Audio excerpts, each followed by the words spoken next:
Hey guys, Mr. Amari here with our third and final video for our coin bank series. If you haven't seen the first two videos in this series and you'd like to follow along, please go ahead and take a look at the first two videos. Today we're going to take a look at how to make a lip for the bottom of our lid so that it'll fit nice and snugly inside our coin bank and won't kind of slide off. So the first thing we're going to do is we're going to put our lid off to the side here. We don't want to deal with it just yet. We're going to bring our coin bank to the middle. And you guessed it, we're going to use our friend, the duplicate and repeat button again. So we're going to click the duplicate and repeat button, and now I have two copies of it. I'm going to move my coin bank off to the side. And I'm going to take this thing, and this is what's going to make our ring. So now if you look at most like lids for things, they have a lip on the inside that will sit inside the hollow part of their container so that it'll catch if it goes left, right, up, or down, so it won't just slide off. What we're trying to do is we're trying to make that ring so that we can put it on the underside of our lid. To do that, it's actually pretty simple. We're just going to use a bunch of techniques we've already learned. First thing we're going to do is, you guessed it, go get our box hole tool. And we're going to go ahead and make sure that it is covering the entire footprint of the coin bank. And then we're going to adjust the height of it until we have just like a thin sliver of the top here. So like about that much. And then what I'm gonna do is I'm gonna left click and drag. I'm gonna select just the hole tool and what I've duplicated here, and I'm going to group it. Now I have, again, what looks kind of like a cookie cutter, right? It's a heart shape that's exactly the size of the inside of my bank. And same thing for the underside of my lid. So what I'm going to do now is I'm going to bring my lid over. I'm going to put them next to each other. And what I want to do is I want to align them so that they are basically right on top of each other perfectly. Now I could do this by eyeballing it and moving it by hand, but that could be frustrating and take a long time.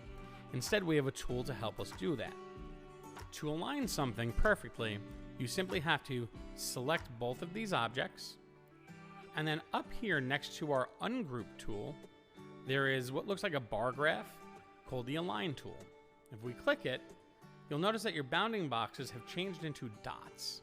Now we want to look at it from the top down because we're only interested in moving it left and right and front and back, not up and down off the Z space.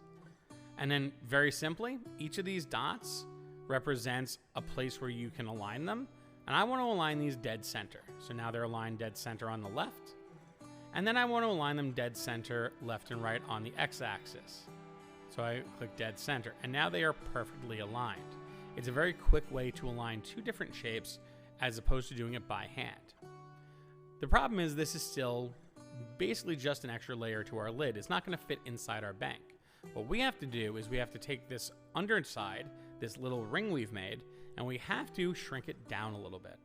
To effectively do this, what we're going to do is we're going to go to a bottom view here. We're going to turn our camera till we're looking at the bottom. And then we want to make sure that we're focused in on what I've selected here. Instead of having this big view, I'm going to go ahead and click my Fit to View Selected Shapes button. And that'll bring me right up nice and close to what I need to see. And what we're going to do here is similar to what we did when we hollowed out the coin bank. I have my ring selected, not the top. I can see that because I have the line here. That's my top, that's my ring. And then from the underside, again, I'm going to use the black bounding boxes on each of the sides and bring them in a certain number of clicks. So this will be 1, 2, let's say 2 on each side. 1, 2, let's see. And then 1, 2 on the left, 1, 2 on the right. When I look around it, it looks pretty good. You can see that now I have an outer shape and I have an inner shape. I have a heart that's a little smaller that fits exactly inside the lid here. The problem we're going to notice though is that I have a space here in between the lid and my ring. That's very easy to fix. Once you have this sized properly, and we want to make sure we look at every side of it. It does look like it's sized properly. It looks pretty good. So what we're going to do to make sure that we don't have this space, very, very simple. We're going to click on that ring, make sure it's selected. And then from our top front right view here, we're going to take the height bounding box. We're going to click and hold, and we're going to bring it up until you see it go through the lid. Now, once it's here, we don't want to stop there. What we're going to do is once we know it's gone through the lid, we're going to go back by one movement. So if I'm at 1/8 inch, I'm going from 5/8 to a 1/2 inch here. This will allow us to have the top touching the ring that's on the inside. You can see right here, we'd have no spaces in between the seam. And then it's basically everything we always do whenever we're finished combining two things. We're going to make sure that we can select just those two things. Here I have the lip and the top selected. And then I'm going to go ahead and hit that group button. Now I have them as one singular shape that's going to move around. And the best part is if I take my bottom here and I align it with my top, I can see how well it fits. Again, I'll select both. I'll hit the align tool. Left and right, front and back, and we see it fits very nicely. I can even check to see how much of the lip is inside the hollow part by taking my outside shape and making it transparent, and you can see. Look at that lip and how it sits perfectly inside of that hollow part. So this lid should fit very snugly and very securely for your coin bank. I will say though, please make sure that once you've checked to make sure it fits, please separate your bottom and your top, and then bring the top down until it's sitting flush on the work plane. Make sure it's not like floating in the air. This is so that when I go to print it for you guys, it'll print properly. They need to both be on the work plane for me to print it.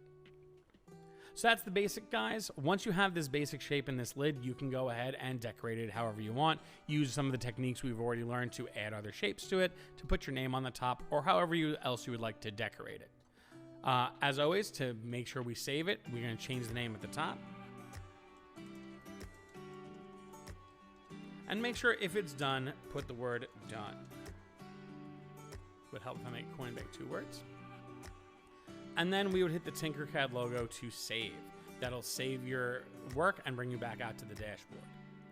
I want to thank you guys for watching this video and watching this series. Hopefully it helped you review what we've learned already in class and made it so that it was a little easier for you to make your coin bank. Thank you for watching, guys, and I look forward to seeing you in the next video.